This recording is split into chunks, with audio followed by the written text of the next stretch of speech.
Before we go into chapter 13, a quick reminder of a few points from chapter 12. ನಾವು 13ನೇ ಅಧ್ಯಾಯಕ್ಕೆ ಮುಂದುವರಿಯುವುದಕ್ಕಿಂತ ಮುಂಚೆ 12ನೇ ಅಧ್ಯಾಯದ ಕೆಲವು ಸಂಗತಿಗಳನ್ನು ನಿಮ್ಮ ಮುಂದೆ ನಾನು ಬೇಗ ಸಾರಾಂಶವಾಗಿ ಹೇಳುತ್ತೇನೆ. So how when the God of glory appeared to Abraham when he was in a very highly civilized place, he left that and obeyed the word of God and went to a place which he had no idea where it was. ನಾವು ನೋಡುವಾಗ ಆ ಒಂದು ಉನ್ನತವಾದಂತಹ ಆ ನಾಗರಿಕತೆಯಿಂದ ಮತ್ತು ಎಲ್ಲಾ ಸವಲತ್ತುಗಳಿಂದ ಕೂಡಿದಂತಹ ಸ್ಥಳವಾದ ಆ ಊರೆಂಬ ಪ್ರದೇಶದಲ್ಲಿ ಅಬ್ರಹಾಮನಿದ್ದಾಗ ದೇವರು ಆತನಿಗೆ ಕಾಣಿಸಿಕೊಂಡನು ಮತ್ತು ಆತನನ್ನ ಕರೆದನು. ಅಬ್ರಹಾಮನಿಗೆ ತಿಳಿಯದೇ ಇರುವಂತಹ ಸ್ಥಳವಾದಂತಹ ಕಾನಾನ್ ದೇಶಕ್ಕೆ ಹೋಗಬೇಕೆಂಬುದಾಗಿ ಅವನನ್ನ ನಡೆಸುವಾಗ ಆತನು ನಂಬಿ ಹೊರಟನು.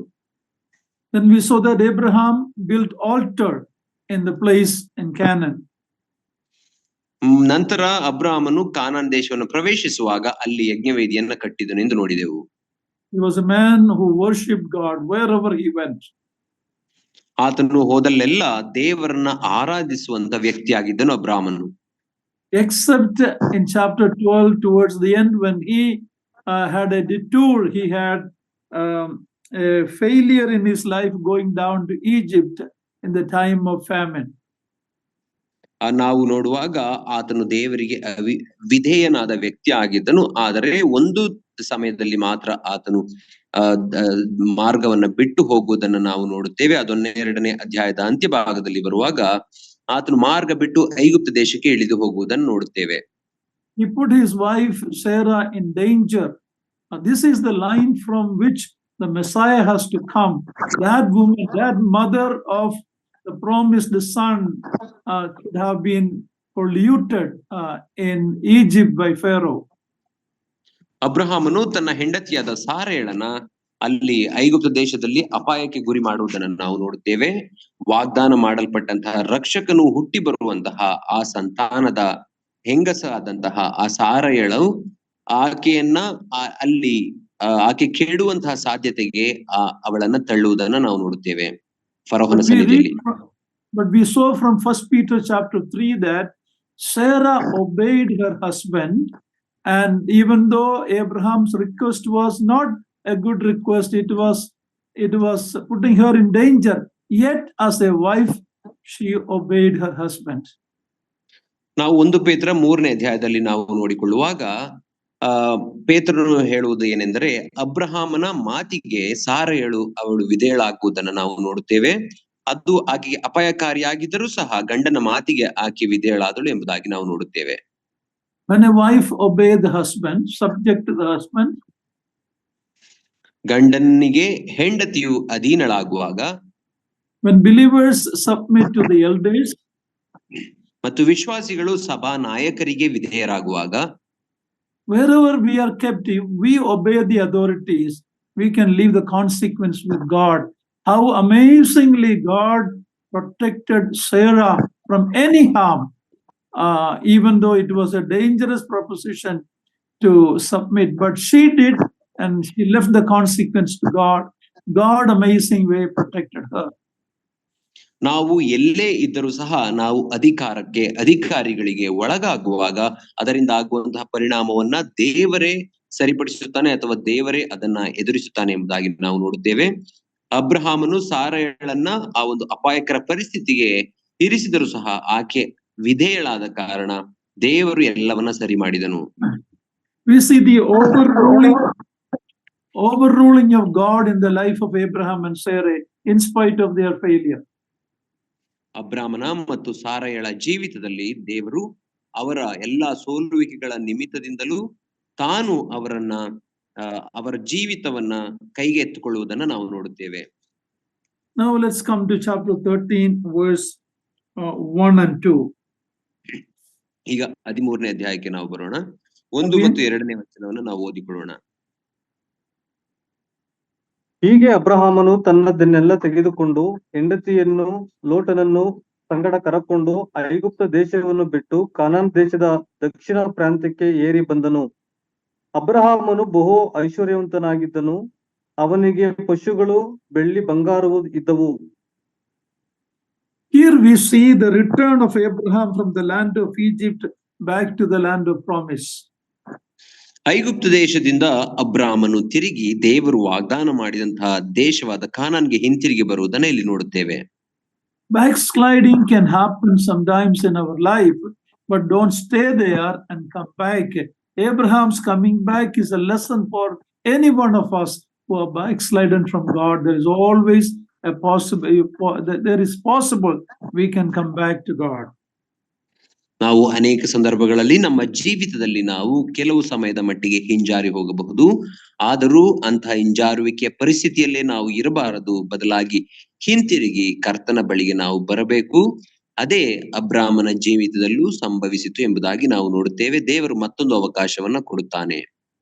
As we look at the coming verses, we see that God never appeared to him when he was in Egypt. ನಾವು ಹಿಂದಿನ ವಚನಗಳಲ್ಲಿ ನೋಡುವಾಗ ಆತನು ಐಗುಪ್ತ ದೇಶದಲ್ಲಿ ಇರುವವರೆಗೂ ದೇವರು ಆತನಿಗೆ ಕಾಣಿಸಿಕೊಳ್ಳಲಿಲ್ಲ.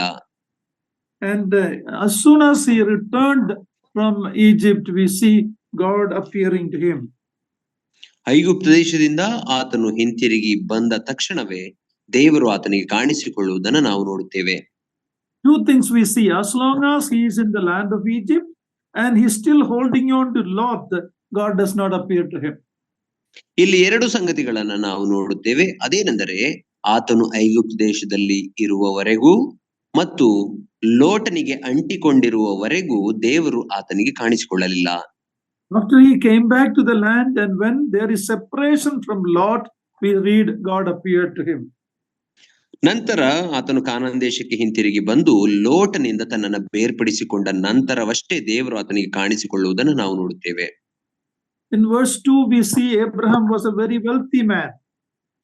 ಎರಡನೇ ಅಧ್ಯಾಯದಲ್ಲಿ ನಾವು ನೋಡುತ್ತೇವೆ ಏನೆಂದರೆ ಅಬ್ರಾಮನು ಆತನು ಶ್ರೀಮಂತ ವ್ಯಕ್ತಿ ಆಗಿದ್ದನು. And a lot of his wealth came from Egypt. ಆತನ ಐಶ್ವರ್ಯ ಬಂದದ್ದು ಅದು ಐಗುಪ್ತ ದೇಶದಿಂದ. But then we see, let's read verse 3. ಮೂರನೆಯ ವಚನವನ್ನು ನಾವು ಈಗ ಓದಿಕೊಳ್ಳೋಣ.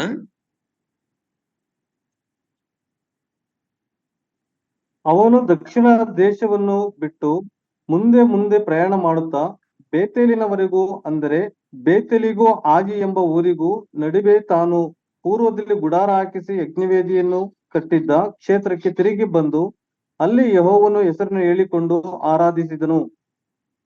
Yeah, here he read that Abraham came back to Bethel. ಇಲ್ಲಿ ನಾವು ನೋಡುತ್ತೇವೆ ಏನೆಂದರೆ ಅಬ್ರಾಮನು ಈಗ ಬೇತೇಲಿಗೆ ಬಂದನು. Back to Bethel is a cry of all who are wandering away from God. Come back to Bethel.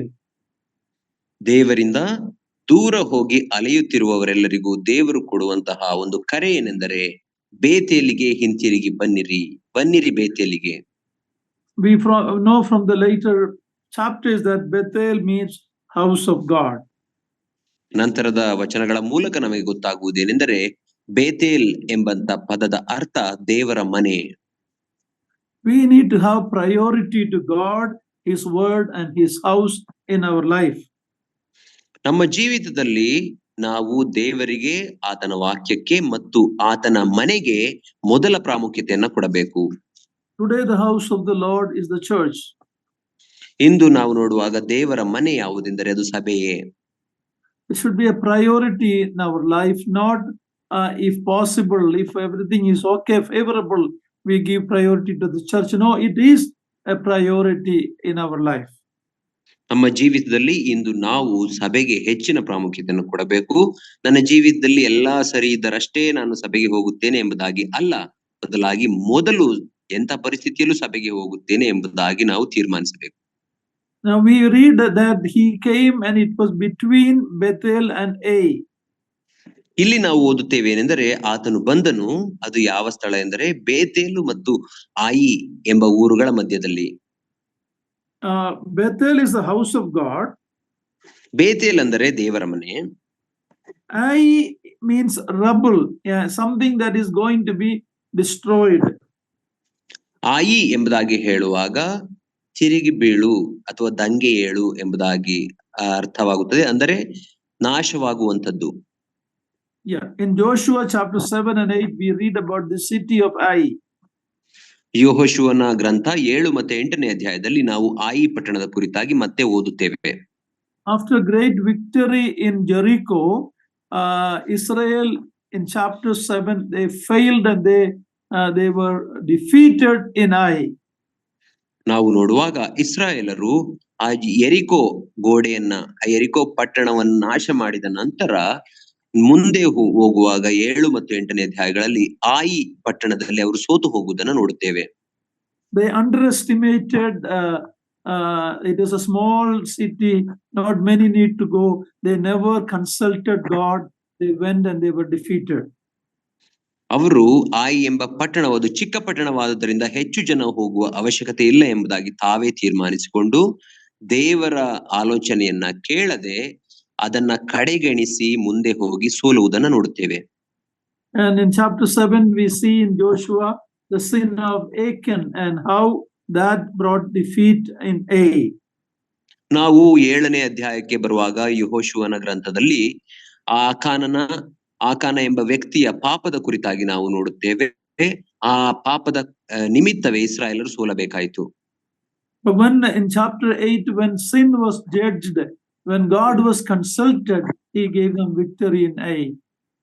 ಮತ್ತು 8ನೇ ಅಧ್ಯಾಯಕ್ಕೆ ಮುಂದುವರಿದು ಬರುವಾಗ ಅವರ ಸೋಲುವಿಕೆಗೆ ಕಾರಣವೇನು ಎಂಬುದಾಗಿ ಅವರು ದೇವರ ಬಳಿಗೆ ಬಂದು ಬೇಡಿಕೊಳ್ಳುವಾಗ ಅವರ ಪಾಪಕ್ಕೆ ಶಿಕ್ಷೆ ಆಗುವಾಗ ಅಥವಾ ನ್ಯಾಯ ತೀರ್ಪಾಗುವಾಗ 8ನೇ ಅಧ್ಯಾಯದಲ್ಲಿ ಅವರು ಆಯಿ ಪಟ್ಟಣದಲ್ಲಿ ಗೆಲ್ಲುವುದನ್ನು ನೋಡುತ್ತೇವೆ. We see that the total city was burned, it was made a rubble. ನಾವು ನೋಡುವಾಗ ಆ ಆಯಿ ಎಂಬ ಪಟ್ಟಣವನ್ನು ಅವರು ಸಂಪೂರ್ಣವಾಗಿ ಸುಟ್ಟು ಹಾಕಿಬಿಟ್ಟರು, ಅದು ಹಾಳು ದೀಪವಾಯಿತು ಎಂಬುದಾಗಿ ಓದುತ್ತೇವೆ.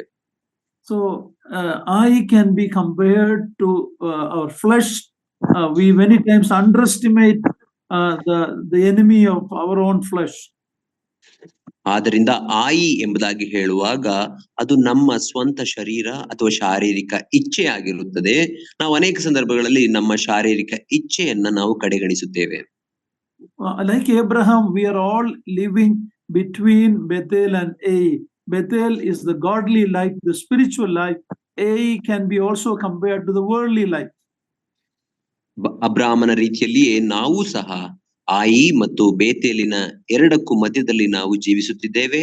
ಬೇತೇಲು ಎಂಬುದಾಗಿ ಹೇಳುವಾಗ ದೇವರ ಮನೆ, ಆಯಿ ಎಂಬುದಾಗಿ ಹೇಳುವಾಗ ಪ್ರಪಂಚಕ್ಕೆ ಸೂಚನೆ ಆಗಿದೆ. ಅವೆರಡರ ಮಧ್ಯದಲ್ಲಿ ನಾವು ಜೀವಿಸುತ್ತಿದ್ದೇವೆ. Are we moving closer to Bethel or are we going towards Ai? It's a choice you and I have to make. ನಾವು ಬೇತೇಲಿಗೆ ಹತ್ತಿರವಾಗುವ ಹಾಗೆ ಮುಂದುವರಿಯುತ್ತಿದ್ದೇವೋ ಅಥವಾ ಆಯಿ ಎಂಬ ಪಟ್ಟಣಕ್ಕೆ ಹತ್ತಿರವಾಗುವ ಹಾಗೆ ಲೌಕಿಕ ಜೀವಿತಕ್ಕೆ ಹತ್ತಿರವಾಗುತ್ತಿದ್ದೇವೋ ಎಂಬುದನ್ನ ನಮ್ಮನ್ನು ನಾವು ಪರೀಕ್ಷಿಸಿಕೊಳ್ಳಬೇಕು. Later when we study the book of Joshua, ನಂತರ ನಾವು ಯೆಹೋಶುವನ ಗ್ರಂಥವನ್ನು ಅಧ್ಯಯನ ಮಾಡುವಾಗ we see the city of Jericho. ನಾವು ಅಲ್ಲಿ ಯೆರಿಕೋ ಪಟ್ಟಣವನ್ನ ಕಾಣುತ್ತೇವೆ. It stood against the people of God from entering the promised land. ಆ ಯೆರಿಕೋ ಪಟ್ಟಣವು ದೇವ ಜನರು ವಾಗ್ದಾನ ದೇಶವನ್ನು ಪ್ರವೇಶಿಸಿದ ಹಾಗೆ ಅವರಿಗೆ ಅಡ್ಡಿಯಾಗಿ ನಿಂತಿತು. It is a picture of the world which stands so attractive, so big and so attractive to the in the world. It stands against our progress towards our promised land. ನಮಗೆ ದೇವರು ವಾಗ್ದಾನ ಮಾಡಿದಂತಹ ಆ ವಾಗ್ದಾನ ದೇಶದ ಕಡೆಗೆ ನಡೆಯದ ಹಾಗೆ ನಮಗೆ ಅಡ್ಡಿ ನಿಂತಿರುವಂತಹ ಯೆರಿಕೋ ಪಟ್ಟಣ ಅಂದರೆ ಅದು ಈ ಲೋಕವೇ ಆಗಿದೆ. ಈ ಲೋಕವು ಸುಂದರವಾಗಿ ಇದ್ದು ನಮ್ಮನ್ನ ಆಕರ್ಷಿಸುವಂತದ್ದಾಗಿದೆ. How did Israelites conquer that? ಹಾಗಾದರೆ ಆ ಯೆರಿಕೋ ಪಟ್ಟಣವನ್ನು ಇಸ್ರಾಯೇಲರು ಹೇಗೆ ಜಯಿಸಿದರು? They did it by faith and obedience to the word of God. ಅವರು ನಂಬಿಕೆಯಿಂದ ಮತ್ತು ದೇವರ ವಾಕ್ಯಕ್ಕೆ ವಿಧೇಯರಾಗುವುದರ ಮೂಲಕ ಅದನ್ನ ಗೆದ್ದರು. In 1 John chapter 5 and 4, please read that. 1 John chapter 5 verse 4. 1 ಯೋಹಾನನ ಪತ್ರಿಕೆ 5ನೇ ಅಧ್ಯಾಯ 4ನೇ ವಚನವನ್ನು ದಯಮಾಡಿ ಓದ್ರಿ. ಯಾಕಂದರೆ ದೇವರಿಂದ ಹುಟ್ಟಿರುವಂತದ್ದೆಲ್ಲವೂ ಲೋಕವನ್ನು ಜಯಿಸುತ್ತದೆ. ಲೋಕವನ್ನು ಜಯಿಸುವಂತದ್ದು ನಮ್ಮ ನಂಬಿಕೆಯೇ. Yeah, you defeat the world, you conquer the world by our faith. ನಾವು ಈ ಲೋಕವನ್ನ ಗೆಲ್ಲುವುದು ಅದು ನಮ್ಮ ನಂಬಿಕೆಯಿಂದಲೇ.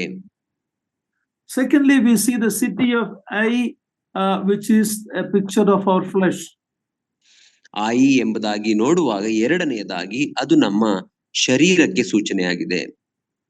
ಶರೀರ ಇಚ್ಛೆಗಳಿಗೆ, old nature. ಶಾರೀರಿಕ ಇಚ್ಛೆಗಳಿಗೆ ಹೋಲಿಕೆಯಾಗಿದೆ.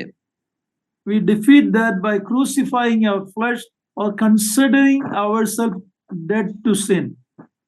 ನಮ್ಮ ಹಳೆಯ ಸ್ವಭಾವ ಅಥವಾ ಶಾರೀರಿಕ ಇಚ್ಛೆಗಳನ್ನ ನಾವು ಶಿಲುಬೆಗೆ ಹಾಕುವುದರ ಮೂಲಕ ಅಥವಾ ಆ ಹಳೆಯ ಸ್ವಭಾವಕ್ಕೆ ಸತ್ತು ಹೋಗುವುದರ ಮೂಲಕ ಅದನ್ನ ಗೆಲ್ಲುತ್ತೇವೆ.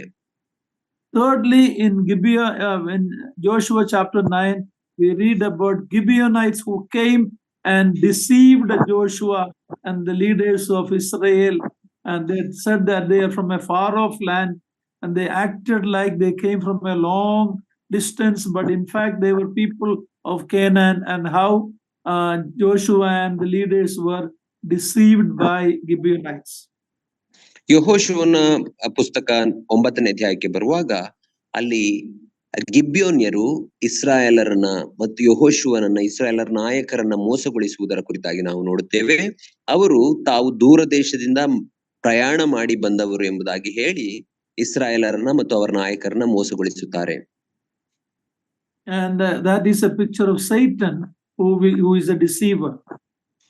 ಮತ್ತು ಆ ಗಿಬ್ಯೋನ್ಯರು ಸೈತಾನನಿಗೆ ಸೂಚನೆ ಆಗಿದ್ದಾರೆ. ಸೈತಾನನು ನಮ್ಮನ್ನು ಮೋಸಗೊಳಿಸುತ್ತಾನೆ. So Jericho, Ai, and Gibeonites are our three enemies.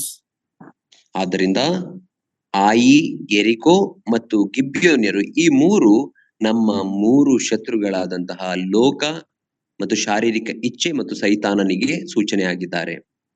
Ai is kept for destruction. ಆಯಿ ಅದು ನಾಶವಾಗಲಿಕ್ಕಾಗಿ ಇಡಲ್ಪಟ್ಟಿದೆ. So as God's children, we should always be moving towards Bethel, not towards Ai. ದೇವ ಜನರಾದ ದೇವ ಮಕ್ಕಳಂತ ನಾವು ಯಾವಾಗಲೂ ಬೇತೇಲಿನ ಕಡೆಗೆ ಪ್ರಯಾಣ ಮಾಡುವವರಾಗಿರಬೇಕು ಹೊರತು ಆಯಿಯ ಕಡೆಗಲ್ಲ. Are we godly or worldly? ನಾವು ದೇವ ಜನರಾಗಿದ್ದೇವೋ ಅಥವಾ ಲೌಕಿಕ ಜನರಾಗಿದ್ದೇವೋ ಪರೀಕ್ಷಿಸಿಕೊಳ್ಳಬೇಕು. This world is kept for fire, as we read in 2 Peter 3. We should not love the world and the things in the world.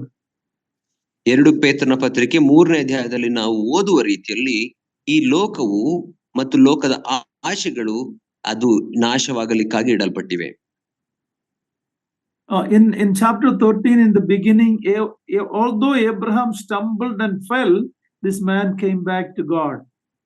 ನಾವು 13ನೇ ಅಧ್ಯಾಯದ ಪ್ರಾರಂಭದಲ್ಲಿ ನೋಡುವ ಹಾಗೆ ಈ ಅಬ್ರಾಮನು ಆತನು ಮುಗ್ಗರಿಸಿ ಆತನು ಬಿದ್ದರೂ ಸಹ ಮತ್ತೆ ಎದ್ದು ದೇವರ ಬಳಿಗೆ ಬರುವುದನ್ನು ನೋಡುತ್ತೇವೆ. There is always a way back to God. ದೇವರ ಬಳಿಗೆ ಹಿಂತಿರುಗಿ ಹೋಗಲಿಕ್ಕೆ ಯಾವಾಗಲೂ ಮಾರ್ಗ ಇದ್ದೇ ಇದೆ. The prodigal son, when he came back, he found a loving father who was willing and ready to run towards him and receive him. ತಪ್ಪಿ ಹೋದ ಮಗನ ವಿಷಯದಲ್ಲಿ ನಾವು ಓದುವಾಗ ಆತನು ತಂದೆಯ ಬಳಿಗೆ ಹಿಂತಿರುಗಿ ಬರುವಾಗ ತನ್ನನ್ನ ಪ್ರೀತಿಸುವಂತ ಯಾವಾಗಲೂ ತನ್ನ ಬಳಿಗೆ ಓಡಿ ಬರುವಂತಹ ತಂದೆಯನ್ನ ಆತನು ಕಂಡುಕೊಂಡನು. Is there anyone listening to us today that you have become cold and you have gone away from God? Let me remind you, whether you are a man or a woman, you can always come back to God and you will see an open arm of the Father waiting for you. ನನ್ನ ಮಾತನ್ನ ಕೇಳಿಸಿಕೊಳ್ಳುತ್ತಿರುವಂತಹ ಯಾರೇ ಆಗಿರಬಹುದು, ಸಹೋದರರಿರಬಹುದು ಅಥವಾ ಸಹೋದರಿಯರಿರಬಹುದು, ನೀವು ತಣ್ಣಗಾಗಿ ಹೋಗಿ ದೇವರಿಂದ ದೂರವಾಗಿ ಹೋಗಿರುವುದಾದರೆ ನೀವು ತಿಳಿದುಕೊಳ್ಳಬೇಕಾದಂತ ವಿಷಯವೇನೆಂದರೆ ದೇವರು ತನ್ನ ಹಸ್ತಗಳನ್ನ ಚಾಚಿ ನಿಮ್ಮನ್ನ ಅಂಗೀಕರಿಸಿಕೊಳ್ಳಲಿಕ್ಕೆ ಕರೆಯುತ್ತಿದ್ದಾನೆ. ಆತನ ಬಳಿಗೆ ಓಡಿ ಬನ್ನಿರಿ. Let's read verses 5 to 7. ಈಗ 5ರಿಂದ 7ನೇ ವಚನಗಳವರೆಗೆ ಓದಿಕೊಳ್ಳೋಣ.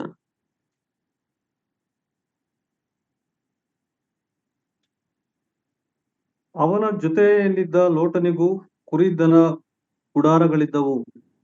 ಆ ಸ್ಥಳವು ಅವರಿಬ್ಬರ ಜೀವನಕ್ಕೆ ಸಾಲದೆ ಹೋಯಿತು.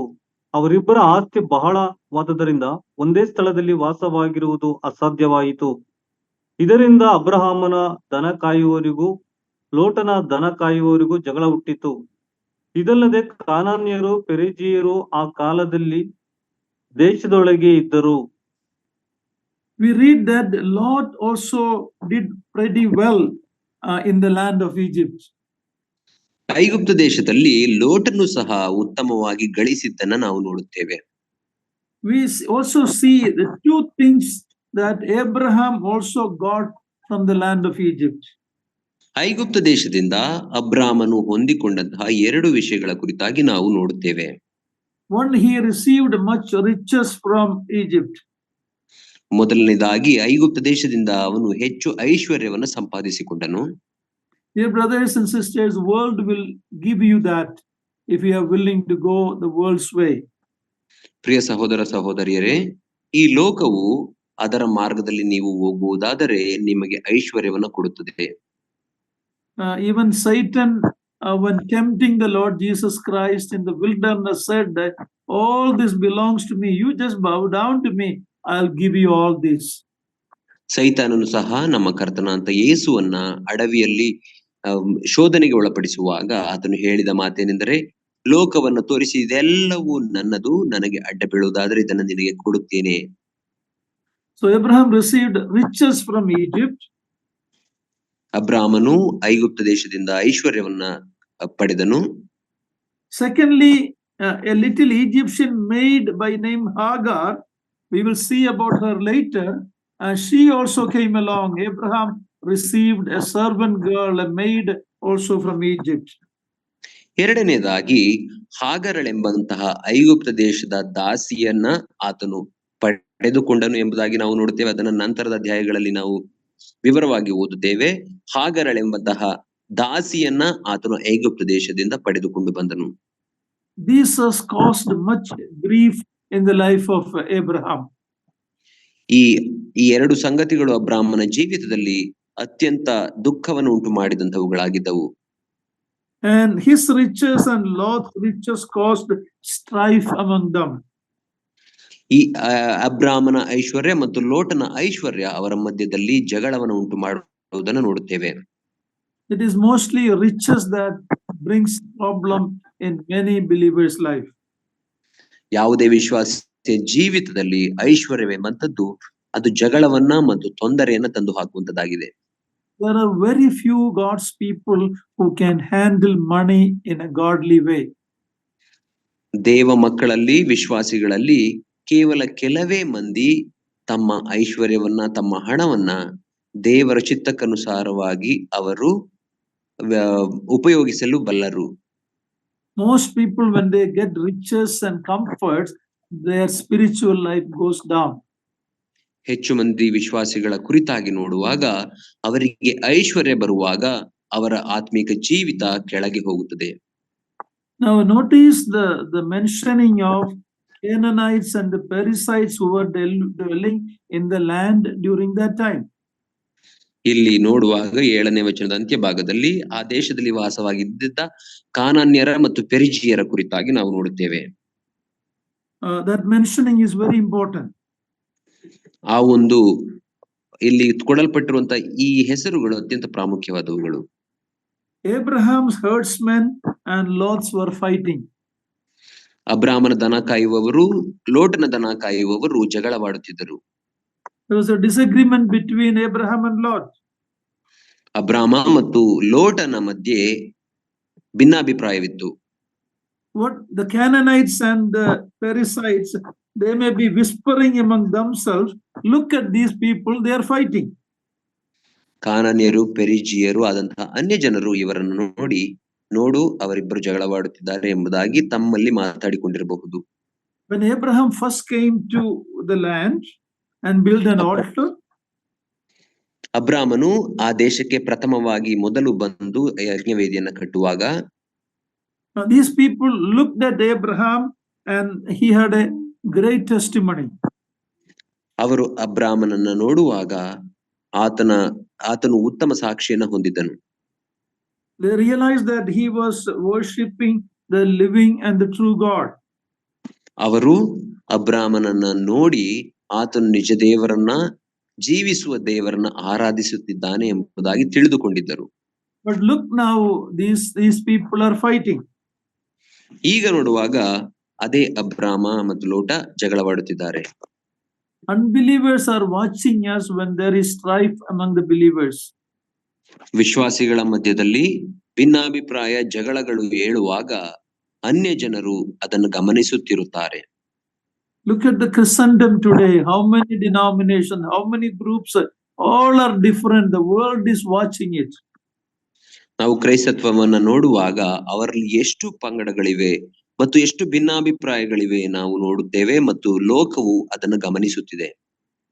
Now, let's read verse 8. ಈಗ 8ನೇ ವಚನವನ್ನು ಓದಿಕೊಳ್ಳೋಣ. ಹೀಗಿರಲು ಅಬ್ರಹಾಮನು ಲೋಟನಿಗೆ, ನನಗೂ ನಿನಗೂ, ನನ್ನ ದನ ಕಾಯುವವರಿಗೂ ನಿನ್ನ ದನ ಕಾಯುವವರಿಗೂ ಜಗಳವಿರಬಾರದು, ನಾವು ಸಹೋದರರಲ್ಲವೇ?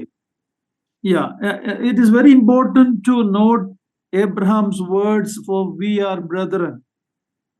ಅಬ್ರಾಮನು ಇಲ್ಲಿ ಹೇಳುತ್ತಿರುವಂತಹ ನಾವು ಸಹೋದರರಲ್ಲವೇ ಮಾತನ್ನ ನಾವು ಗಮನದಲ್ಲಿಟ್ಟುಕೊಳ್ಳಬೇಕು.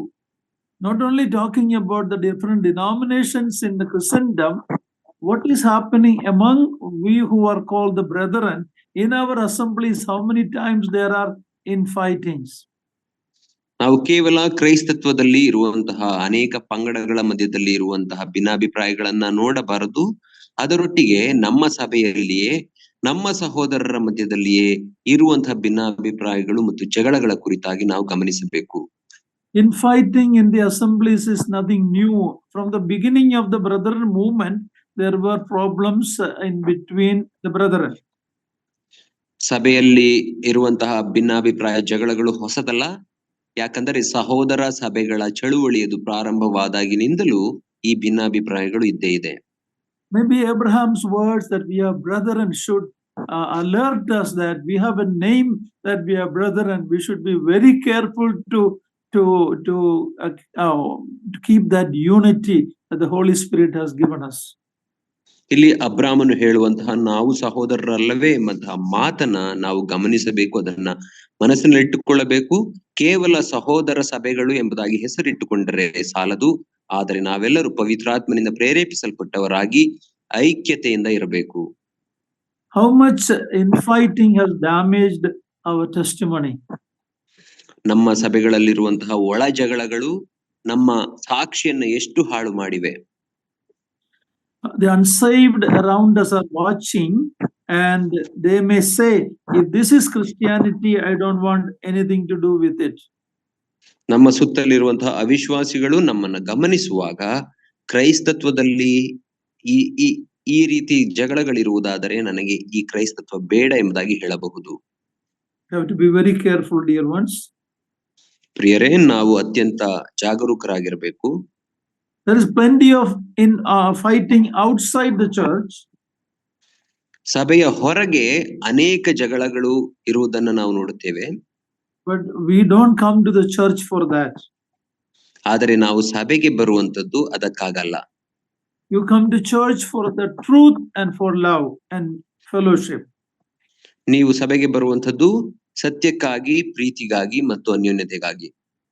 What did the Lord Jesus tell the disciples in John 13 verse 35 about how the world will know that they are disciples, his disciples? ಯೋಹಾನನ ಸುವಾರ್ತೆ 13ನೇ ಅಧ್ಯಾಯ 35ನೇ ವಚನದಲ್ಲಿ ನಮ್ಮ ಕರ್ತನಾದ ಯೇಸು ಕ್ರಿಸ್ತನು ತನ್ನ ಶಿಷ್ಯರಿಗೆ ಹೇಳಿದಂತಹ ಮಾತೇನೆಂದರೆ, ಲೋಕವು ನಿಮ್ಮನ್ನ ಹೇಗೆ ನನ್ನ ಜನರೆಂಬುದಾಗಿ ಅಥವಾ ನನ್ನ ಶಿಷ್ಯರೆಂಬುದಾಗಿ ತಿಳಿದುಕೊಳ್ಳುತ್ತದೆ. It's not just by our doctrines, even though it is very much needed. ಕೇವಲ ನಮ್ಮ ಬೋಧನೆಗಳಿಂದ ಮಾತ್ರವಲ್ಲ, ಹೌದು ಬೋಧನೆಗಳು ಅವಶ್ಯಕತೆ ಇದೆ. Not just by our activities and our conference and programs, even though those are good.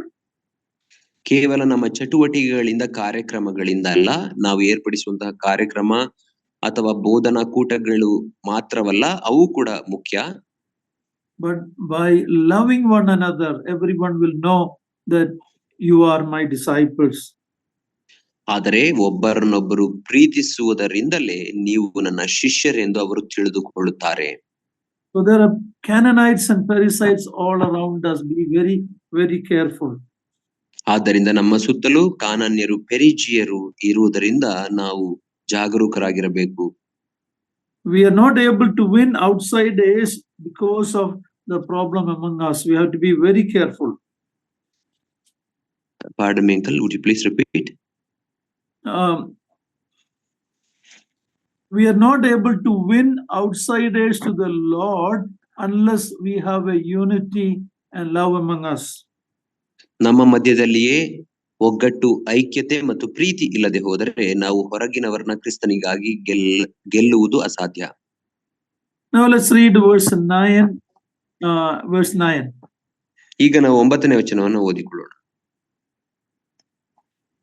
ದೇಶವೆಲ್ಲ ನಿನ್ನೆದುರಿಗೆ ಇದೆ, ದಯವಿಟ್ಟು ನನ್ನನ್ನು ಬಿಟ್ಟು ಪ್ರತ್ಯೇಕ ಹೋಗು. ನೀನು ಎಡಗಡೆಗೆ ಹೋದರೆ ನಾನು ಬಲಗಡೆಗೆ ಹೋಗುವೆನು, ನೀನು ಬಲಗಡೆಗೆ ಹೋದರೆ ನಾನು ಎಡಗಡೆಗೆ ಹೋಗುವೆನು ಎಂದು ಹೇಳಿದನು. It is amazing that Abraham is the one who is making this offer or giving Lot the first chance to make a decision in his life. ಇದು ಅದ್ಭುತವಾದಂತಹ ಸಂಗತಿ ಏನಂದ್ರೆ, ಅಬ್ರಹಾಮನೇ ಪ್ರಥಮವಾಗಿ ಲೋಟನಿಗೆ ತನಗಿಷ್ಟ ಬಂದದನ್ನ ಆರಿಸಿಕೊಳ್ಳಲಿಕ್ಕೆ ಬಿಡುತ್ತಿದ್ದಾನೆ. It takes a man of big heart, a great heart, a noble man to make such a decision. ದೊಡ್ಡ ಹೃದಯದ ವ್ಯಕ್ತಿ ಮತ್ತು ಒಬ್ಬ ಒಳ್ಳೆಯ ವ್ಯಕ್ತಿಯಷ್ಟೇ ಇಂತಹ ತೀರ್ಮಾನವನ್ನು ಮಾಡಲಿಕ್ಕೆ ಸಾಧ್ಯ. In courtesy, in kindness and unselfishness in his life, he is asking Lot to make the first move. ತನ್ನ ಜೀವಿತದಲ್ಲಿ ಇದ್ದಂತಹ ಆ ಒಂದು ನಿಸ್ವಾರ್ಥತೆ ಮತ್ತು ಕರುಣೆ ಮತ್ತು ಪ್ರೀತಿಯಿಂದ ಆತನು ಮೊದಲು ಲೋಟನಿಗೆ ಆಯ್ಕೆಯನ್ನ ಬಿಡುತ್ತಿದ್ದಾನೆ. Abraham could have told him that I am the one God called, I am the one God appeared to, so this is mine, like many other people would have done. But Abraham did not have even a little bit of selfishness in him. ಅಬ್ರಾಮನು ದೇವರು ನನ್ನನ್ನ ಕರೆದದ್ದು, ಆದ್ದರಿಂದ ನಾನೇ ಮೊದಲು ಆರಿಸಿಕೊಳ್ಳುತ್ತೇನೆ ಎಂಬುದಾಗಿ ಬೇರೆಯ ಜನರು ಮಾಡುವ ರೀತಿಯಲ್ಲಿ ಆತನು ಸ್ವಾರ್ಥಿಯಾಗಿ ವರ್ತಿಸಬಹುದಿತ್ತು, ಆದರೆ ಹಾಗೆ ಮಾಡಲಿಲ್ಲ. He is telling that you take first what you like and I will take the leftover. ಆತನು ಹೇಳುತ್ತಿದ್ದಾನೆ ಲೋಟನಿಗೆ, ನೀನು ಮೊದಲು ನಿನಗಿಷ್ಟವಾದದನ್ನ ತೆಗೆದುಕೋ ಮತ್ತು ಉಳಿದದ್ದನ್ನು ನಾನು ತೆಗೆದುಕೊಳ್ಳುತ್ತೇನೆ. Philippians 2:3 tells us to consider others better than ourselves.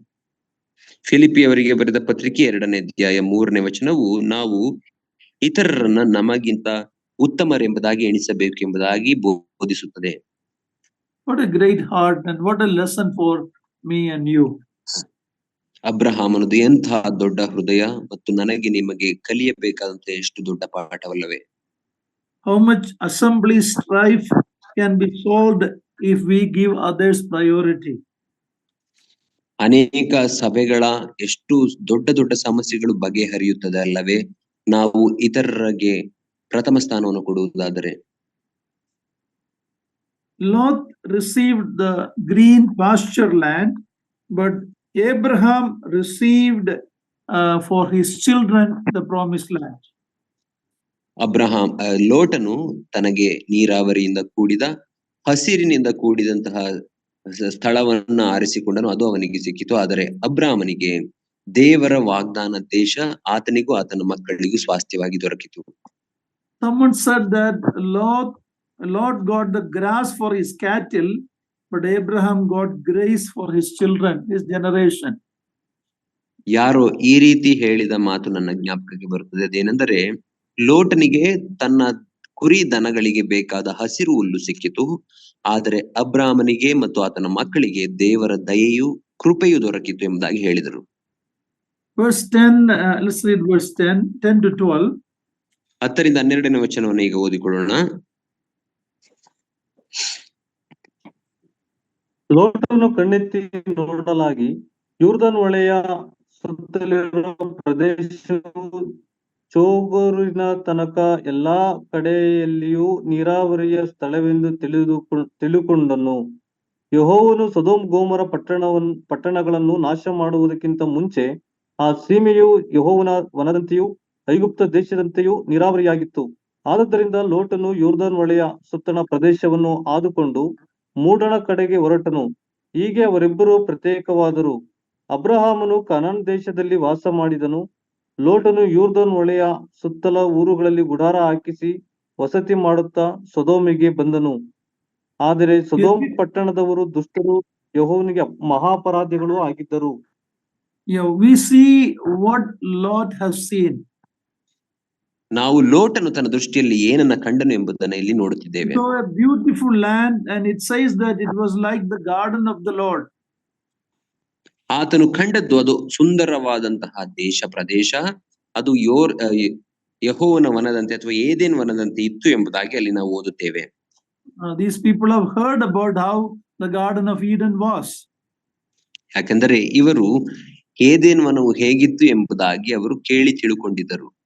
But the land of Egypt that Lot just came from, he saw that land and he liked that land of Egypt. ಆದರೆ ಇಲ್ಲಿ ನೋಡುವಾಗ ಲೋಟನು ತಾನು ಈಗ ತಾನೇ ಹೊರಟು ಬಂದಿದ್ದಂತಹ ಮೂಡಣದಲ್ಲಿದ್ದಂತಹ ಆ ಐಗುಪ್ತ ದೇಶವನ್ನ ಕಂಡನು ಮತ್ತು ಅದರ ಕಡೆಗೆ ಮತ್ತೆ ತಿರುಗಿ ಹೊರಟನು.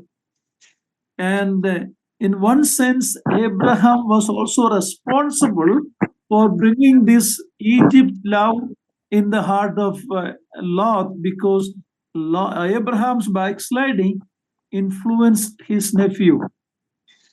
ಇನ್ನೊಂದು ಮಾತಿನಲ್ಲಿ ಹೇಳುವುದಾದರೆ ಲೋಟನ ಮನಸ್ಸಿನಲ್ಲಿ ಐಗುಪ್ತ ದೇಶದ ಆಕರ್ಷಣೆಯನ್ನ, ಐಗುಪ್ತ ದೇಶದ ಮೇಲಿನ ವ್ಯಾಮೋಹ ಬರಲಿಕ್ಕೆ ಅಬ್ರಹಾಮನು ಒಂದು ರೀತಿಯಲ್ಲಿ ಕಾರಣ. ಯಾಕಂದ್ರೆ ಅಬ್ರಹಾಮನು ಹಿಂಜಾರಿ ಹೋದದರಿಂದಲೇ ಲೋಟನು ಐಗುಪ್ತ ದೇಶವನ್ನ ಪ್ರವೇಶಿಸಿದನು ಮತ್ತು ಅದರ ಸೌಂದರ್ಯವನ್ನ ನೋಡಿದ್ದನು. Older ones, we who are older ones, we should always remember that our choices influence and an impact on the younger believers. ಹಿರಿಯರಾದಂತಹ ನಾವು ಯಾವಾಗಲೂ ಜ್ಞಾಪಕದಲ್ಲಿಟ್ಟುಕೊಳ್ಳಬೇಕೇನೆಂದರೆ ನಾವು ಮಾಡುವಂತಹ ಆಯ್ಕೆಗಳು ಅವು ನಮ್ಮ ಯೌವನ ಪೀಳಿಗೆಯ ಮೇಲೆ ಅದು ಪರಿಣಾಮವನ್ನು ಬೀರುತ್ತದೆ. For Lot, grass was always greener on the other pasture. ಲೋಟನಿಗೆ ಇನ್ನೊಂದು ಕಡೆಯಲ್ಲಿ ಕಂಡಂತಹ ಹಸುರಾದಂತಹ ಹುಲ್ಲುಗಾವಲು ಆತನಿಗೆ ಆಕರ್ಷಣೀಯವಾಗಿ ಕಂಡಿತು. Maybe one day Lot looked out from his tent and might have told Mrs. Lot, look at that land over there, how beautiful it is. He might have shared with his wife. ಬಹುಶಃ ಒಂದು ದಿನ ಲೋಟನು ತನ್ನ ಗುಡಾರದಿಂದ ಹೊರಕ್ಕೆ ನೋಡಿ ತನ್ನ ಹೆಂಡತಿಗೆ ಹೇಳಿರಬಹುದು, ನೋಡು ಅದು ಎಷ್ಟು ಸುಂದರವಾದಂತಹ ಹಸಿರಾದಂತಹ ದೇಶ ಎಂಬುದಾಗಿ ಹೇಳಿರಬಹುದು. I am sure that Mrs. Lot might have agreed, and she probably influenced him also to move there.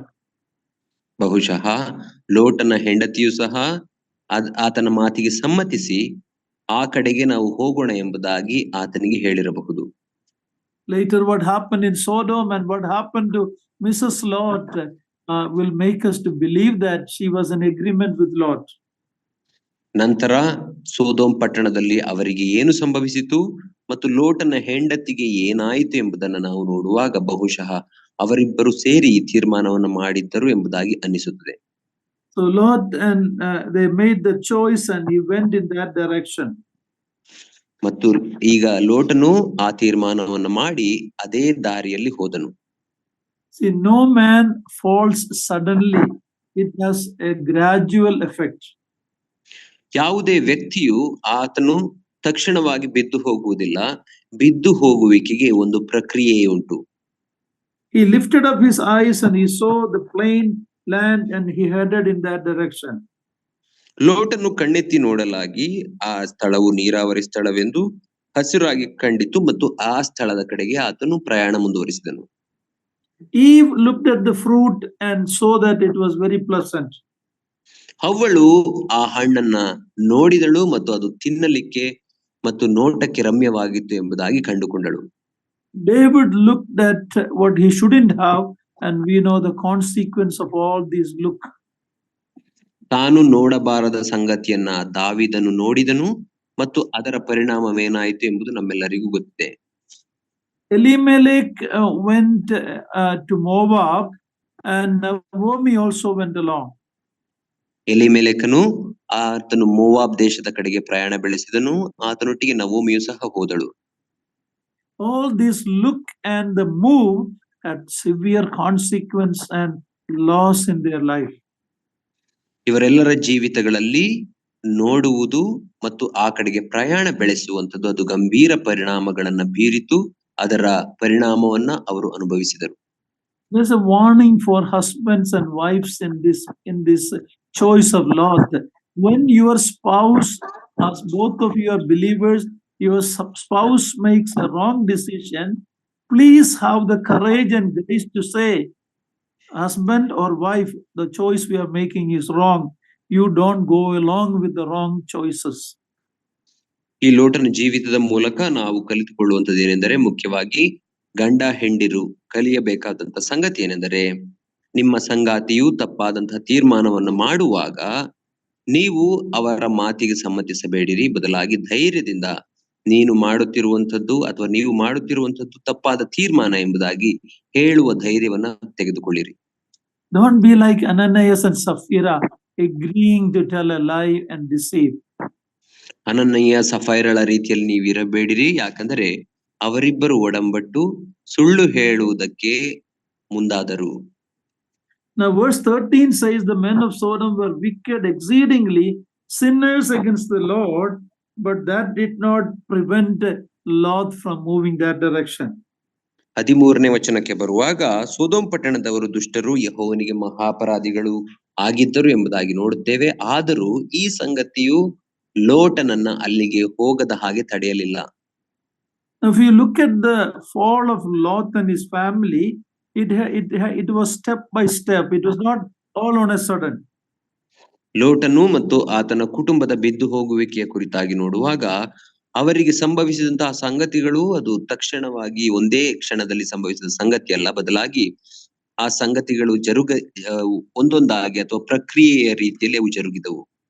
There are steps in plunging into worldliness. ಈ ಲೌಕಿಕತೆಯ ಕಡೆಗೆ ಹೋಗುವುದರಲ್ಲಿ ನಾವು ಒಂದಾದ ನಂತರ ಒಂದಾದ ಹೆಜ್ಜೆಯನ್ನ ಇಟ್ಟುಕೊಂಡು ಹೋಗುತ್ತೇವೆ. First, there was a strife between Lot's servants, herdsmen, and Abraham's. That's where it started. ಅದು ಎಲ್ಲಿ ಪ್ರಾರಂಭವಾಯಿತು ಎಂಬುದಾಗಿ ನೋಡುವಾಗ, ಅಬ್ರಾಮನ ದನ ಕಾಯುವವರಿಗೂ ಲೋಟನ ದನ ಕಾಯುವವರಿಗೂ ಜಗಳ ಉಂಟಾಯಿತು, ಅಲ್ಲಿಂದ ಪ್ರಾರಂಭವಾಯಿತು. Secondly, he saw the green pasture. ಎರಡನೇದಾಗಿ ಹಸುರಾದ ಸ್ಥಳವನ್ನ ಆತನು ನೋಡಿದನು. Then he chose that place. ಆ ಸ್ಥಳವನ್ನ ಆಯ್ದುಕೊಂಡನು. And we read that he pitched his tent towards that Sodom. ನಂತರ ನೋಡುವಾಗ ಆತನು ಸೋದೋಮಿನ ಕಡೆಗೆ ತನ್ನ ಗುಡಾರವನ್ನು ಹಾಕಿಕೊಂಡನು. Then he made his residence there. ನಂತರ ತನ್ನ ನಿವಾಸವನ್ನ ಅಲ್ಲೇ ಮಾಡಿಕೊಂಡನು. Later we see that he sat in the gate of Sodom. ನಂತರ ನಾವು ನೋಡುತ್ತೇವೆ ಏನೆಂದರೆ, ಲೋಟನು ಆ ಸೋದೋಮ್ ಪಟ್ಟಣದ ಬಾಗಿಲ ಬಳಿಯಲ್ಲಿ ಕೂತಿದ್ದನು. In other words, he became a local official in Sodom. ಇನ್ನೊಂದು ಮಾತಿನಲ್ಲಿ ಹೇಳುವುದಾದರೆ, ಲೋಟನು ಆ ಸೋದೋಮ್ ಪಟ್ಟಣದ ಸ್ಥಳೀಯ ಮುಖಂಡನು ಅಥವಾ ಅಧಿಕಾರಿಯಾಗಿದ್ದನು. Young people who are listening to us, the world looks very attractive today. You can make a lot of money, you can be in the IT field. I'm not saying IT is wrong, but there's a lot of opportunity to make money and go that way, but the damage will be gradual. At the end, you may not be able to come back. ನನ್ನ ಮಾತನ್ನ ಕೇಳಿಸಿಕೊಳ್ಳುತ್ತಿರುವಂತಹ ಯೌವನಸ್ಥರಿಗೆ ನನ್ನ ಮಾತೇನೆಂದರೆ, ಈ ಲೋಕವು ಅದು ಆಕರ್ಷಣೀಯವಾಗಿ ಕಾಣುತ್ತದೆ. ಆ ಮಾಹಿತಿ ತಂತ್ರಜ್ಞಾನ ಕ್ಷೇತ್ರ ಅದು ಆಕರ್ಷಣೀಯವಾಗಿ ಕಾಣಬಹುದು. ಮಾಹಿತಿ ತಂತ್ರಜ್ಞಾನ ಕ್ಷೇತ್ರ ತಪ್ಪು ಎಂಬುದಾಗಿ ನಾನು ಹೇಳುತ್ತಿಲ್ಲ, ಆದರೆ ಯಾವುದೇ ಕ್ಷೇತ್ರವಿರಬಹುದು, ಅದು ಮೊದಲು ಆಕರ್ಷಣೀಯವಾಗಿ ಕಂಡು ನಂತರ ನಾವು ಬಿದ್ದು ಹೋಗುವುದಕ್ಕೆ ಅದು ದಾರಿಯಾಗುತ್ತದೆ. ಅದು ನಿಧಾನವಾಗಿ ನಮ್ಮ ಜೀವಿತವನ್ನ ಅಧೋಗತಿಗೆ ತೆಗೆದುಕೊಂಡು ಹೋಗುತ್ತದೆ. One of the great loss for him was missing the fellowship of a godly man, Abraham, his uncle.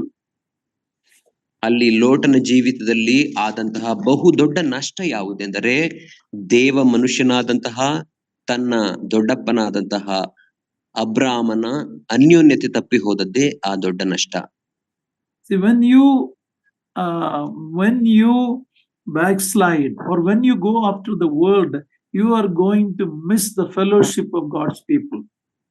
ನೀವು ಹಿಂಜಾರಿ ಹೋಗುವಾಗ ಅಥವಾ ಲೋಕದ ಕಡೆಗೆ ನೀವು ಹೋಗುವಾಗ ನೀವು ದೇವರ ಮತ್ತು ದೇವ ಜನರ ಅನ್ಯೋನ್ಯತೆಯನ್ನ ಕಳೆದುಕೊಳ್ಳುತ್ತೀರಿ. Yes, you may prosper materially, but you are going to miss that beautiful fellowship of God's people. ಹೌದು, ನೀವು ಲೌಕಿಕವಾಗಿ ಅಭಿವೃದ್ಧಿಯನ್ನ ಕಾಣಬಹುದು, ಆದರೆ ಆ ಸುಂದರವಾದಂತಹ ದೇವ ಜನರ ಅನ್ಯೋನ್ಯತೆಯನ್ನ ನೀವು ಕಳೆದುಕೊಳ್ಳುತ್ತೀರಿ.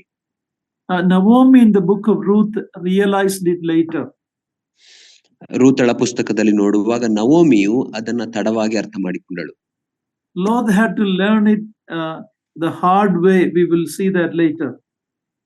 ಆದರೆ ಲೋಟನು ಅದನ್ನ ಅತ್ಯಂತ ಕಠಿಣವಾದಂತಹ ಮಾರ್ಗದಲ್ಲಿ ಕಂಡುಕೊಳ್ಳಬೇಕಾಯಿತು. ಅದನ್ನು ನಂತರದಲ್ಲಿ ಓದುತ್ತೇವೆ.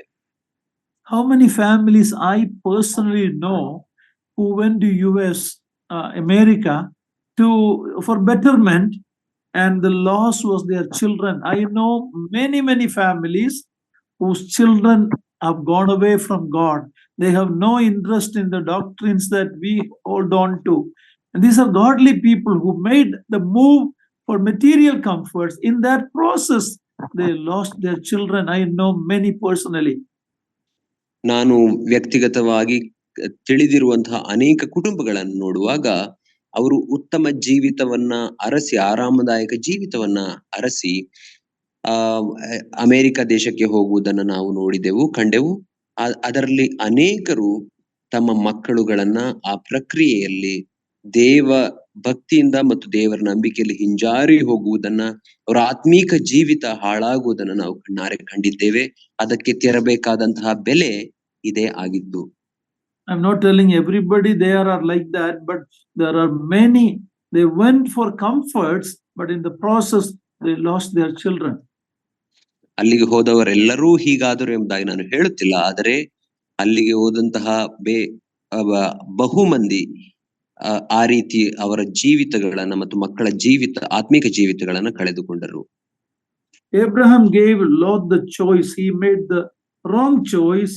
You and I have to make choices every day in our life. ಲೋಟನಿಗೆ ಆಯ್ಕೆ ಮಾಡುವ ಅವಕಾಶವನ್ನು ಅಬ್ರಾಹ್ಮನು ಕೊಟ್ಟನು, ಆದರೆ ಲೋಟನು ತಪ್ಪಾದ ಆಯ್ಕೆಯನ್ನು ಮಾಡಿಕೊಂಡರು.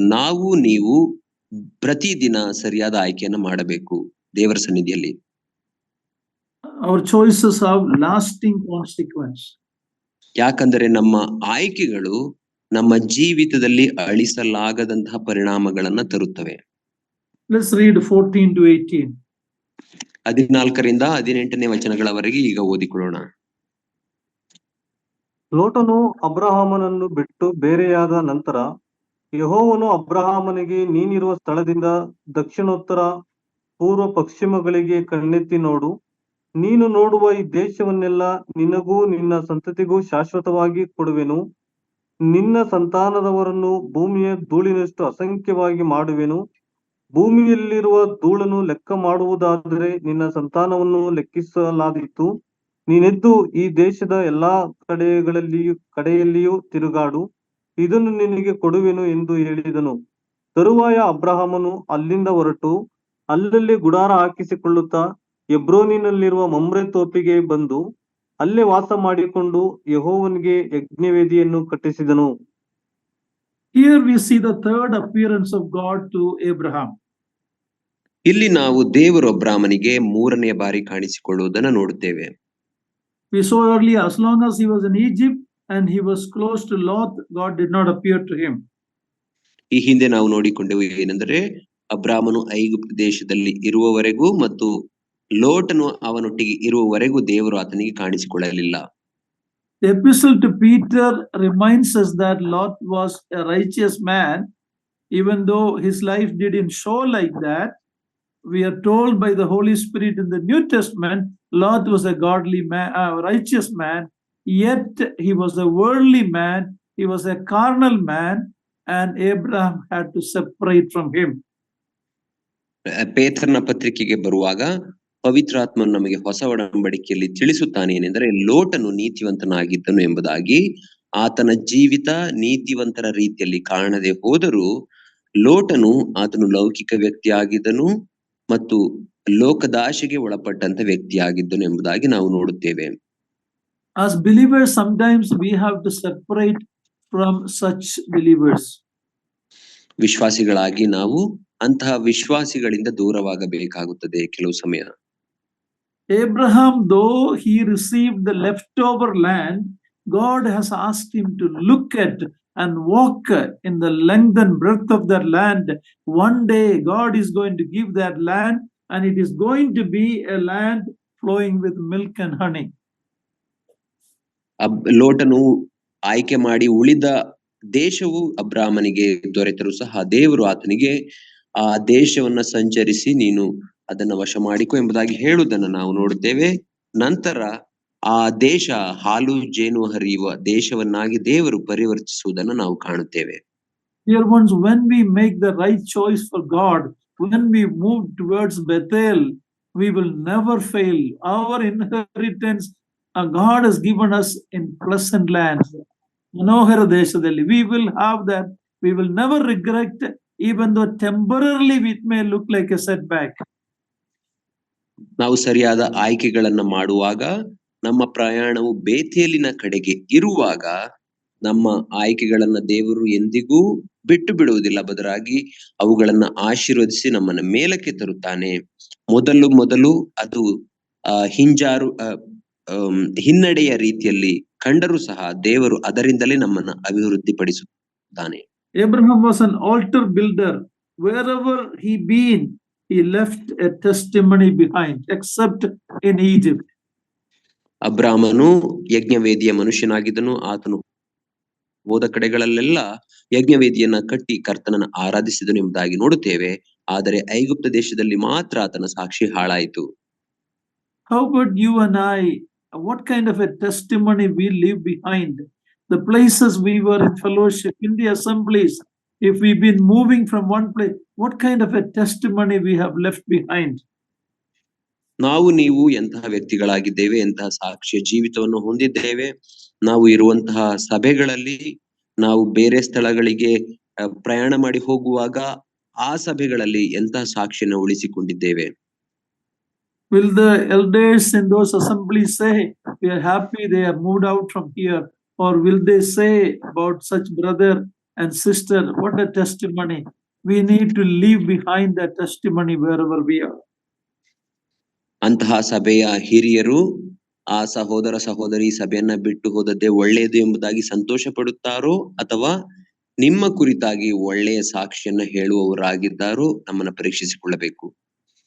Abraham left his footprint through these altars of worshiping the living God among a pagan society. ಆ ದುಷ್ಟ ಜನರು ಮತ್ತು ಅನ್ಯ ಜನರಾದಂತಹ ಈ ಲೋಕದವರ ಮಧ್ಯದಲ್ಲಿ ಅಬ್ರಾಮನು ನಿಜ ದೇವರನ್ನ ಆರಾಧಿಸುವ ತನ್ನ ಹೆಜ್ಜೆಗೆ ಗುರುತನ್ನ ಬಿಟ್ಟು ಹೋಗಿದ್ದನು. For Abraham, altar to the Lord was the most important thing. ಅಬ್ರಾಮನಿಗೆ ಯೆಹೋವನಿಗೆ ಯಜ್ಞವೇದಿಯನ್ನ ಕಟ್ಟುವುದೇ ಅತ್ಯಂತ ಪ್ರಾಮುಖ್ಯವಾದ ವಿಷಯವಾಗಿತ್ತು. We read about Mamre and Hebron. ನಾವು ಮಮ್ರೆ ಮತ್ತು ಹೆಬ್ರೋನಿನ ಕುರಿತಾಗಿ ಇಲ್ಲಿ ಓದುತ್ತೇವೆ. Mamre means richness. ಮಮ್ರೆ ಅಂದರೆ ಐಶ್ವರ್ಯ ಅಥವಾ ಶ್ರೀಮಂತಿಕೆ. Hebron means communion or fellowship. Hebron ಎಂಬುದಾಗಿ ಹೇಳುವಾಗ ಅದು ಅನ್ಯೋನ್ಯತೆ ಎಂಬುದಾಗಿ ಸೂಚಿಸುತ್ತದೆ. That is a marvelous place to dwell in a rich life of fellowship. ನಾವು ಅನ್ಯೋನ್ಯತೆ ಎಂಬಂತಹ ಐಶ್ವರ್ಯವಂತ ಜೀವಿತದಲ್ಲಿ ಜೀವಿಸುವಂತದ್ದೇ ದೊಡ್ಡ ಆಶೀರ್ವಾದ. Dear ones, do we value that such fellowship? ನನ್ನ ಪ್ರಿಯರೇ, ನಾವು ಅಂತಹ ಅನ್ಯೋನ್ಯತೆಗೆ ಬೆಲೆ ಕೊಡುವವರಾಗಿದ್ದೇವಾ? This was Abraham's house or tent. This is where he was buried in Mamre. ಮಮ್ರೆ ಎಂಬುದಾಗಿ ನೋಡುವಾಗ ಅಲ್ಲೇ ಅಬ್ರಾಮನು ತನ್ನ ಗುಡಾರವನ್ನು ಹಾಕಿಕೊಂಡನು ಮತ್ತು ಅಲ್ಲೇ ಆತನಿಗೆ ಸಮಾಧಿ ಆಯಿತು. So in chapter 12 and 30 we notice 4 different things. 12 ಮತ್ತು 13ನೇ ಅಧ್ಯಾಯಗಳಲ್ಲಿ ನಾವು 4 ವ್ಯತ್ಯಾಸದ ಸಂಗತಿಗಳನ್ನ ಕಂಡೆವು. He was a tent dweller. ಅಬ್ರಾಮನು ಗುಡಾರದಲ್ಲಿ ವಾಸಿಸುವ ವ್ಯಕ್ತಿಯಾಗಿದ್ದನು. Was it because he was very poor? No. Verse 2 says he was very rich. ಆತನು ಬಡವನಾಗಿದ್ದ ಕಾರಣ ಗುಡಾರದಲ್ಲಿ ವಾಸಿಸಿದನ? ಇಲ್ಲ. 2ನೇ ವಚನವು ಆತನು ಐಶ್ವರ್ಯವಂತನಾಗಿದ್ದನು ಎಂಬುದಾಗಿ ಹೇಳುತ್ತದೆ. What is the reason why he dwelt in tent? We read in Hebrews 11 verse 9 and 10. Please read that. ಯಾಕೆ ಅಬ್ರಾಮನು ಗುಡಾರಗಳಲ್ಲಿ ವಾಸಿಸಿದನು? ಅದಕ್ಕೆ ಕಾರಣವನ್ನ ಹೊಸ ಒಡಂಬಡಿಕೆಯ ಇಬ್ರಿಯರ ಗ್ರಂಥ ಇಬ್ರಿಯರ ಪತ್ರಿಕೆ 11ನೇ ಅಧ್ಯಾಯ 10ನೇ ವಚನದಲ್ಲಿ ನಾವು ಕಾಣುತ್ತೇವೆ. ದಯಮಾಡಿ ಓದ್ರಿ. 9 and 10. 9 ಮತ್ತು 10ನೇ ವಚನ.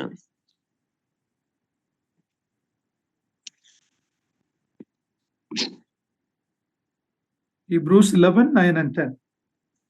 ಇಬ್ರಿ 11, 9, 10ನೇ ವಚನ. ನಂಬಿಕೆಯಿಂದಲೇ ಅವನು ವಾಗ್ದಾತ್ವ ದೇಶಕ್ಕೆ ಬಂದಾಗ ಅಲ್ಲಿ ಅನ್ಯ ದೇಶದಲ್ಲಿ ಇದ್ದವನಂತೆ ಡೇರೆಗಳಲ್ಲಿ ಇದ್ದುಕೊಂಡು ಪ್ರವಾಸಿಯಾಗಿ ಬದುಕಿದನು. ಅದೇ ವಾಗ್ದಾನಕ್ಕೆ ಸಹಬಾಧ್ಯರಾಗಿದ್ದ ಇಸಾಕನು ಯಾಕೋಬನು ಅವನಂತೆ ಡೇರೆಗಳಲ್ಲಿ ವಾಸಿಸಿದರು. ಯಾಕೆಂದರೆ ಅವನು ಶಾಶ್ವತವಾದ ಅಸ್ಥಿವಾರಗಳುಳ್ಳ ಪಟ್ಟಣವನ್ನು ಅಂದರೆ ದೇವರು ಸಂಕಲ್ಪಿಸಿ ನಿರ್ಮಿಸಿದ ಪಟ್ಟಣವನ್ನು ಎದುರು ನೋಡುತ್ತಿದ್ದನು. What an amazing truth. He had a long sight. Even in the promised land, he didn't consider that as permanent. He looked for the city which God was preparing. ಎಂತಹ ಅದ್ಭುತವಾದಂತ ಸಂಗತಿ ನೋಡಿರಿ. ಅಬ್ರಾಮನು ದೂರದೃಷ್ಟಿಯುಳ್ಳವನಾಗಿದ್ದನು. ಆತನು ದೇವರು ವಾಗ್ದಾನ ಮಾಡಿದ ದೇಶವನ್ನು ಪ್ರವೇಶಿಸಿದರೂ ಸಹ ಅದನ್ನ ತನ್ನ ಶಾಶ್ವತ ನಿವಾಸವೆಂಬುದಾಗಿ ಎಣಿಸದೆ ಪರಲೋಕದ ನಿವಾಸವನ್ನ ಎದುರು ನೋಡುತ್ತಿದ್ದನು. That should be the case with you and I as believers in the New Testament. ಅದೇ ಹೊಸ ಒಡಂಬಡಿಕೆಯ ವಿಶ್ವಾಸಿಗಳ ಅಂತ ನನ್ನ ನಿನ್ನ ಜೀವಿತದ ಗುರಿಯಾಗಿರಬೇಕು. We are pilgrims and sojourners here. ನಾವು ಈ ಲೋಕದಲ್ಲಿ ಪ್ರವಾಸಿಗಳು ಮತ್ತು ಸಹ ಪ್ರಯಾಣಿಕರಾಗಿದ್ದೇವೆ. John 17, Jesus said, "You are in the world, but not of the world." ಯೋಹಾನನ ಸುವಾರ್ತೆ 17ನೇ ಅಧ್ಯಾಯದಲ್ಲಿ ಯೇಸು ಕ್ರಿಸ್ತನು ಹೇಳಿದ ಮಾತೇನೆಂದರೆ, ನೀವು ಲೋಕದಲ್ಲಿದ್ದೀರಿ, ಆದರೆ ಲೋಕಕ್ಕೆ ಸಂಬಂಧಪಟ್ಟವರಲ್ಲ. Philippians 3:20, 19 and 20 says our citizenship is in heaven. ಫಿಲಿಪಿಯವರಿಗೆ ಬರೆದ ಪತ್ರಿಕೆ 3ನೇ ಅಧ್ಯಾಯ 19, 20ನೇ ವಚನವು ನಮ್ಮ ಪೌರತ್ವವು ಅದು ಪರಲೋಕದ್ದು ಎಂಬುದಾಗಿ ಹೇಳುತ್ತದೆ. Abraham living in the promised land as an alien. ಅಬ್ರಾಮನು ಆ ವಾಗ್ದಾತ ದೇಶದಲ್ಲಿಯೂ ಸಹ ಅನ್ಯ ದೇಶದವನ ರೀತಿಯಲ್ಲಿ, ವಿದೇಶಿಯ ರೀತಿಯಲ್ಲಿ ವಾಸಿಸಿದನು.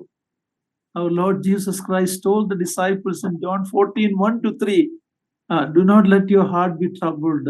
Believe in God, believe in me, and I go to prepare a place for you. What an amazing promise God has given. May our eyes be fixed on that eternal, the new Jerusalem, a heavenly home that God is preparing for us. ಯೋಹಾನನ ಸುವಾರ್ತೆ 14ನೇ ಅಧ್ಯಾಯ 1-2 ವಚನಗಳಲ್ಲಿ ನಮ್ಮ ಕರ್ತನಾದ ಯೇಸು ಕ್ರಿಸ್ತನು ತನ್ನ ಶಿಷ್ಯರಿಗೆ ಹೇಳಿದಂತಹ ಮಾತೇನೆಂದರೆ, ನಿಮ್ಮ ಹೃದಯವು ಕಳವಳಗೊಳ್ಳದಿರಲಿ, ದೇವರನ್ನು ನಂಬಿರಿ, ನನ್ನನ್ನು ನಂಬಿರಿ. ನಾನು ನಿಮಗಾಗಿ ಬಿಡಾರಗಳನ್ನ ಸಿದ್ಧ ಮಾಡಲಿಕ್ಕೆ ಹೋಗುತ್ತಿದ್ದೇನೆ ಎಂಬುದಾಗಿ ಹೇಳಿದನು. ಎಂತಹ ಅದ್ಭುತವಾದಂತಹ ವಾಗ್ದಾನವದಲ್ಲವೇ? ನಮ್ಮ ನಿವಾಸ ಪರಲೋಕ ಸ್ಥಾನವಾಗಿದೆ, ನಾವು ಅದನ್ನೇ ದೃಷ್ಟಿಸುವವರಾಗಿರಬೇಕು. The first Abraham was a tent dweller. ಮೊದಲು ಅಬ್ರಾಮನು ಗುಡಾರದಲ್ಲಿ ವಾಸಿಸುವ ವ್ಯಕ್ತಿಯಾಗಿದ್ದನು. Secondly, he was a man of altar, worship to God. ಎರಡನೇದಾಗಿ ಆತನು ಯಜ್ಞವೇದಿಯ ಮನುಷ್ಯನಾಗಿದ್ದನು, ದೇವರನ್ನ ಆರಾಧಿಸುವ ವ್ಯಕ್ತಿ. His desire was not to build a house for him, but build the altar of God. ಆತನ ಬಯಕೆ ತನಗಾಗಿ ಒಂದು ಮನೆಯನ್ನ, ಶಾಶ್ವತ ಮನೆಯನ್ನ ಕಟ್ಟಿಕೊಳ್ಳಬೇಕೆಂಬುದಾಗಿ ಅಲ್ಲ, ಬದಲಿಗೆ ದೇವರಿಗಾಗಿ ಯಜ್ಞವೇದಿಯನ್ನ ಕಟ್ಟಬೇಕೆಂಬುದೇ ಆಗಿತ್ತು. You remember what was David's desire when he was living in a palace? He said in 2 Samuel 7, 1 and 2, the ark of the Lord is in tent, and his desire was that God should have a better place than my place. 2ನೇ ಸಮುವೇಲನ ಗ್ರಂಥ 1 ಮತ್ತು 2ನೇ ಅಧ್ಯಾಯದಲ್ಲಿ 1ನೇ ಅಧ್ಯಾಯ 2ನೇ ವಚನದಲ್ಲಿ ನೋಡುವಾಗ ನಾವು ದಾವೀದನು ತನ್ನ ಅರಮನೆಯನ್ನ ಕಟ್ಟಿಕೊಂಡು ವಾಸ ಮಾಡುವಾಗಲೂ ಸಹ ಆತನ ಆಲೋಚನೆ ಏನಾಗಿತ್ತು ಗೊತ್ತೇ? ದೇವದರ್ಶನದ ಗುಡಾರದಲ್ಲಿ ದೇವರ ಮಂಜೂಷವಿದೆ ಎಂಬುದಾಗಿ ಆತನು ಯೋಚಿಸುವವನಾಗಿದ್ದನು. He had desired to build something better for the Lord. ದೇವರಿಗಾಗಿ ಒಂದು ಉತ್ತಮವಾದಂತಹ ಸ್ಥಳವನ್ನು ಕಟ್ಟಬೇಕೆಂಬುದೇ ಆತನ ಬಯಕೆ ಆಗಿತ್ತು. May that be my desire and your desire. ನನ್ನ ನಿನ್ನ ಬಯಕೆಯು ಅದೇ ಆಗಿರಲಿ. Thirdly, he was moving towards Bethel each step, each day. ಮೂರನೇದಾಗಿ ಅಬ್ರಾಮನು ಪ್ರತಿದಿನವೂ ಪ್ರತಿ ಹೆಜ್ಜೆಯು ಬೇತೇಲಿನ ಕಡೆಗೆ ಹಾಕುವವನಾಗಿದ್ದನು. That is where later Jacob had the dream of the ladder going from earth to heaven, where God gave him that vision of Bethel, the house of God. ನಂತರ ನಾವು ನೋಡುವಾಗ ಅಬ್ರಾಮನ ಮೊಮ್ಮಗನಾದ ಯಾಕೋಬನು ಸಹ ಆ ಬೇತೇಲಿನಲ್ಲಿಯೇ ಭೂಮಿಯಿಂದ ಪರಲೋಕಕ್ಕೆ ಹಾಕಲ್ಪಟ್ಟಂತಹ ಆ ಒಂದು ಏಣಿಯ ಅಥವಾ ನಿಚ್ಚಣಿಗೆಯ ಆ ಒಂದು ಕನಸನ್ನ ಕಂಡನು, ಬೇತೇಲಿನಿಂದಲೇ ಪರಲೋಕಕ್ಕೆ ಮಾರ್ಗವೆಂಬುದಾಗಿ. Fourthly, he was moving away from Ai, a city kept for destruction. ನಾಲ್ಕನೆಯದಾಗಿ ಅಬ್ರಾಮನು ಆಯಿ ಪಟ್ಟಣದಿಂದ ದೂರ ಸರಿಯುವವನಾಗಿದ್ದನು. ಆಯಿ ಅಂದರೆ ನಾಶ ಮಾಡಲಿಕ್ಕಾಗಿ ಇಡಲ್ಪಟ್ಟ ಪಟ್ಟಣ. 2 Peter chapter 3 clearly reminds you and me that the world and the things in it will be burned up one day. It's kept for fire. 2 ಪೇತ್ರನ ಪತ್ರಿಕೆ 3ನೇ ಅಧ್ಯಾಯವು ನಮಗೆ ಸ್ಪಷ್ಟವಾಗಿ ಹೇಳುತ್ತದೆ ಏನೆಂದರೆ, ಈ ಲೋಕವು ಲೋಕದ ಸಂಗತಿಗಳು ಅವು ಬೆಂಕಿಯಿಂದ ನಾಶ ಮಾಡಲಿಕ್ಕಾಗಿ ಇಡಲ್ಪಟ್ಟಿವೆ ಒಂದು ದಿನ. How godly you and I should live in this present evil world. ಹಾಗಾದರೆ ಈಗ ಇರುವಂತಹ ಈ ದುಷ್ಟ ಲೋಕದಲ್ಲಿ ನಾನು ನೀವು ಎಂತಹ ದೇವ ಭಕ್ತರ ಅಥವಾ ಆತ್ಮಿಕ ಜೀವಿತವನ್ನ ಜೀವಿಸಬೇಕಲ್ಲವೇ? Please pray for me that I will be able to live that life. And I pray for you. Together, as we study this, we will be closer and closer to Bethel. ದಯವಿಟ್ಟು ನನಗಾಗಿ ಪ್ರಾರ್ಥಿಸಿರಿ, ನಾನು ಸಹ ಆ ರೀತಿ ಜೀವಿಸಬೇಕು. ನಾನು ನಿಮಗಾಗಿ ಪ್ರಾರ್ಥಿಸುವವನಾಗಿದ್ದೇನೆ, ನೀವು ಆ ರೀತಿ ಜೀವಿಸಬೇಕು ಎಂಬುದಾಗಿ ಒಬ್ಬರಿಗೊಬ್ಬರು ನಾವು ಪ್ರಾರ್ಥಿಸೋಣ. ಆಯಿ ಎಂಬಂತ ಪಟ್ಟಣದಿಂದ ನಾವು ಬೇತೇಲಿಗೆ ಹತ್ತಿರವಾಗುವ ರೀತಿಯಲ್ಲಿ ದಿನಾಲು ಪ್ರಯಾಣ ಮಾಡೋಣ. May God's name be glorified. Thank you.